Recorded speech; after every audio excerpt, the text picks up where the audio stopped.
New series, Free Yourself Now. An energetic and subconscious healing guide for sensitive souls, cycle breakers, and sovereign seekers. Introduction. You are not broken. You are becoming. There comes a moment, often quiet, often invisible to the world, when your soul whispers, "There's more than this.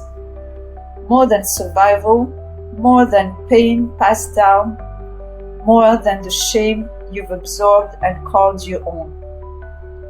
This book is for that moment, for the cycle breaker who refuses to repeat the past, for the sensitive soul who has felt too much their whole life, for the sovereign being waking up inside the mess, sensing that the fire of truth is already within them. You didn't come here to carry everyone else's pain. You came to transmute it, to remember who you are beneath the programming, to return to your own energy, power, and purpose. As Carl Jung said, until you make the unconscious conscious, it will direct your life, and you will call it fate. Why this book exists? We've already laid the groundwork in the previous series called Energy is Everything, using science and spirit to master vibrational reality. That work was the foundation, the remembering that your frequency shapes your reality and that coherence is the compass for sovereignty. This book picks up where we left off. If energy is everything was the map, Free Yourself Now is the practice. It is about embodiment, initiation, and integration. About going beyond concepts and into lived transformation. It is not just information, it's an invitation. An invitation to stop repeating what broke you, to stop looping in patterns you inherited, to begin again, this time as you. The journey we walk in together. Here, we'll move step by step through the spiral of release and reclamation. Chapter 1 begins with the moment it all feels like too much, when your nervous system and soul are saying enough. Chapter 2 reveals what you've been carrying that was never yours, ancestral, collective, karmic residue. Chapter 3 shows how your nervous system is not your enemy but your portal.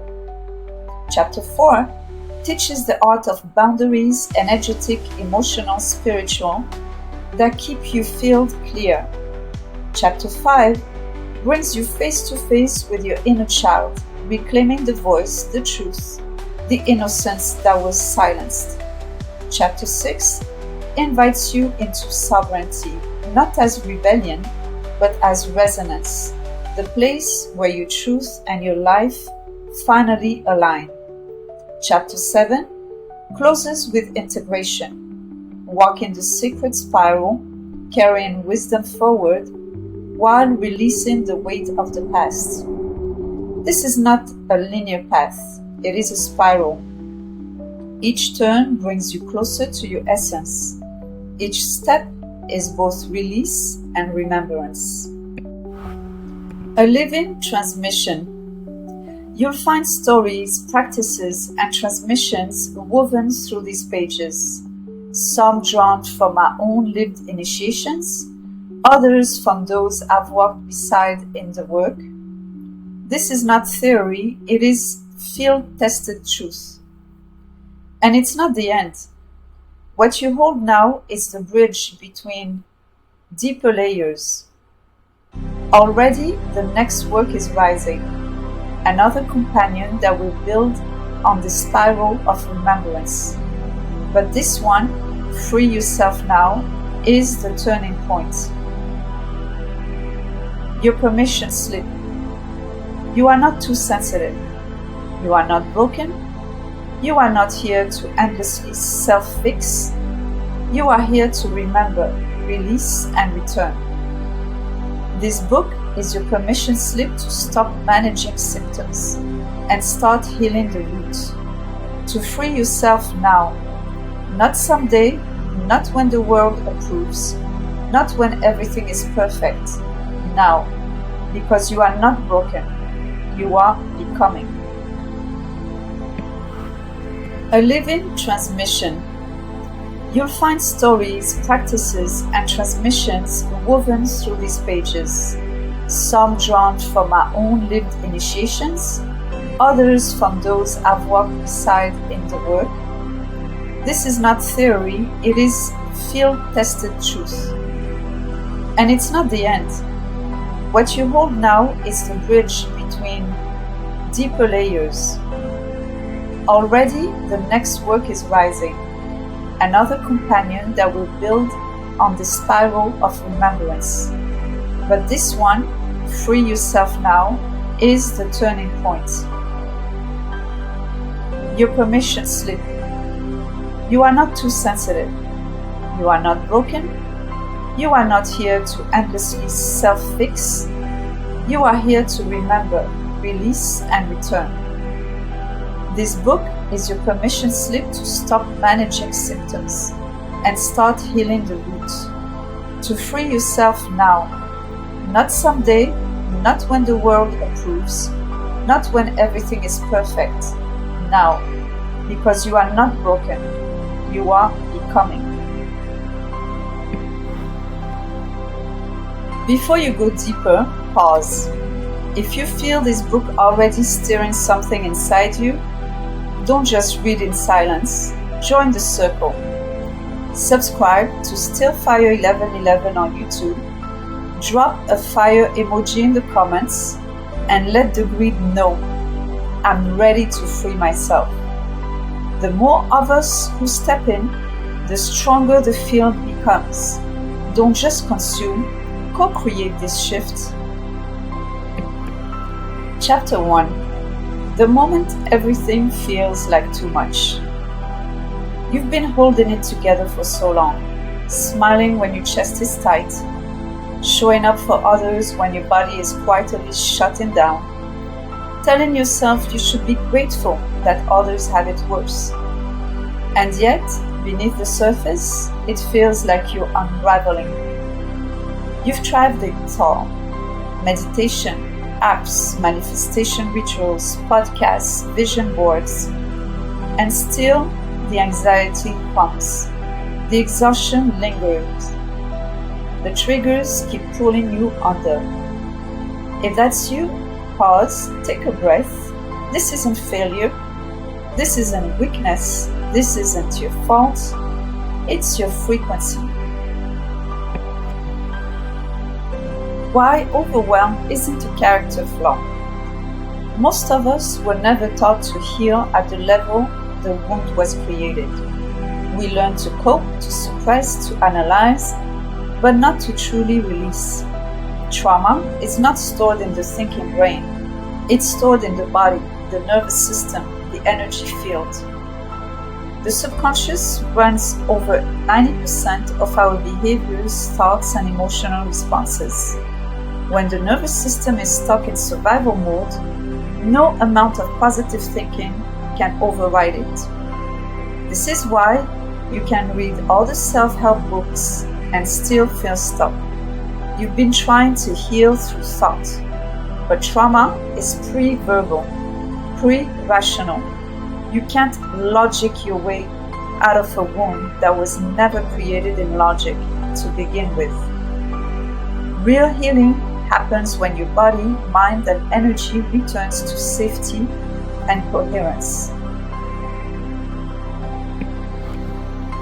Science meets spirit. Polyvagal theory and Dr. Stephen Porges shows that our sense of safety, not our thoughts, determines whether we can connect, create, and thrive. Epigenetics with Dr. Bruce Lipton proves that environment, perception, and belief can literally switch genetic expression on or off. Earth Math Institute research demonstrates that coherence between the heart and the brain changes not only your physiology, but your electromagnetic field, which in turn influences those around you. Sufi and mystical wisdom, for centuries mystics have known that the wound is where the light enters. Rumi quote, "Breakdown is the portal to breakthrough." Your overwhelm is not proof of weakness. It's proof of the body signaling that something deeper wants to be seen, released, and transformed. It is not a trigger, it is a red flag from your system. A real story of release. Talia, a high-achieving therapist, spent years helping others heal. But behind closed doors, she was dissociating. Numb during the day, waking with night terrors, feeling like she was living outside her body. She'd done talk therapy for years, analyzed every childhood memory, yet the tightness in her chest never left. It wasn't until she found breathwork, somatic practices, and energy clearing that her body finally exhaled. For the first time, she felt safe in her skin. Not fixed, not perfect, but present. Her breakthrough wasn't intellectual, it was embodied. Your truth. You are not too sensitive. You are not broken. You are carrying pain, programming, and energy that was never yours to begin with. And your body, your miraculous sacred body, is asking you to release it. This is where the spiral begins. Not in bypassing the pain, but in meeting it with presence. Not in rejecting your sensitivity, but in reclaiming it as your superpower. Reflection prompt. Pause here. Place your hand on your heart. Breathe. Ask yourself, where in my life am I holding it all together when I'm actually unraveling? What would it feel like to stop managing symptoms and start healing at the root? What if the moment of too much is actually the doorway to freedom? Write it down, whisper it to yourself, anchor it in your body. This is the moment most people stop. They nod, they highlight, they move on, and nothing changes. Don't be like most people. Right now, write down one thing that feels too much in your life. Screenshot this chapter and share one line that hit you. Tag @stillfire1111 so we can amplify your signal. Comment or journal. I choose freedom now. Every action sends a ripple. Reading is passive. Declaring is active. And active souls shift timelines.